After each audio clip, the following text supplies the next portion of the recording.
ডেকা সত্ৰীয়াগৰাকী। ভালেই লাগিছে, কাৰণ কৰ্ম হ'ল মানুহৰ জীৱনৰ এক বিশেষ, আৰু সেয়ে হ'ল সৎকৰ্ম।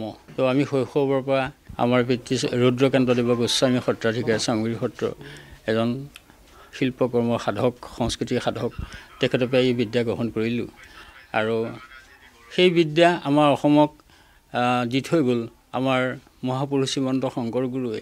গতিকে সেই বিদ্যাই সন্মান, সেই মুখাকলাই সন্মান, আৰু সেয়া আমি সমস্ত সেই গুৰুজনালৈ অৰ্পণ কৰিছোঁ।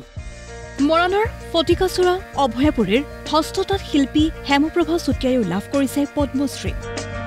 তাঁতশালত বস্ত্ৰ আকাৰে ইতিমধ্যেই মহাপুৰুষ দুজনাৰ ধৰ্মগ্ৰন্থ গুণমালা, নামঘোষা আৰু শ্ৰীমদভাগৱত গীতাক কেইবাটাও ভাষাত বৈ উলিওৱা হেমপ্ৰভা চুতীয়াই যোৱা বছৰ লাভ কৰিছিল অসম গৌৰৱ বঁটা। বুধবাৰে নিশা বঁটা ঘোষণাৰ পিছতেই মৰাণৰ বিধায়ক চক্ৰধৰ গগৈয়ে শিল্পীগৰাকীৰ বাসগৃহত উপস্থিত হৈ সম্বৰ্ধনা জনায়। এই বঁটাই তেওঁৰ দায়িত্ব বঢ়োৱা বুলি অনুভৱ কৰে শিল্পীগৰাকীয়ে। এটা কথা মই অনুভৱ কৰিছোঁ যে কামেই, কামৰ সৰু বৰ নাই। মই বৰ বেছি কিবা ডাঙৰ কাম এটা কৰিছোঁ বুলি ভবা নাই। মই তাঁত বৈছিলোঁ, তাঁতৰ শালখনত। আজি তাঁতশালখনক এই কৰ্মৰ জৰিয়তে আজি বিশ্ব দৰবাৰত পৰিচিত হৈছে, তাৰ কাৰণে মই অত্যন্ত সুখ অনুভৱ কৰিছোঁ। পদ্মশ্ৰী সন্মান লাভ কৰা অসমৰ আনগৰাকী ব্যক্তি ডিমা হাছাওৰ সমাজকৰ্মী ৰামকুই ৱাংৱে যেনে। হেৰাকা ধৰ্ম সংৰক্ষণৰ সৈতে জড়িত সমাজকৰ্মীগৰাকীয়ে শিক্ষাৰ প্ৰসাৰৰ ক্ষেত্ৰত নিজকে উৎসৰ্গা কৰিছে। স্থাপন কৰিছে 10খনকৈ প্ৰাথমিক বিদ্যালয়। হেৰাকা ধৰ্মৰ টিংৱাং হেংদেখনো তেওঁ লিপিবদ্ধ কৰি উলিয়াইছে।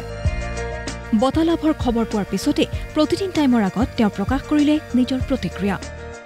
बहुत खुशी की बात है मेरे लिए भी और ये डिस्ट्रिक्ट के लिए भी, डिमा हासाओ के लिए भी।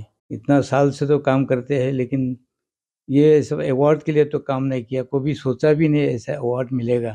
लेकिन अपना दायित्व तो है, ये समाज का काम करने के लिए पैसे सोच के बहुत साल से काम करके आया। तो आज ऐसा भारत सरकार ने ये पद्मश्री अवार्ड देने के लिए मुझे सिलेक्शन करा है, तो बहुत खुशी है।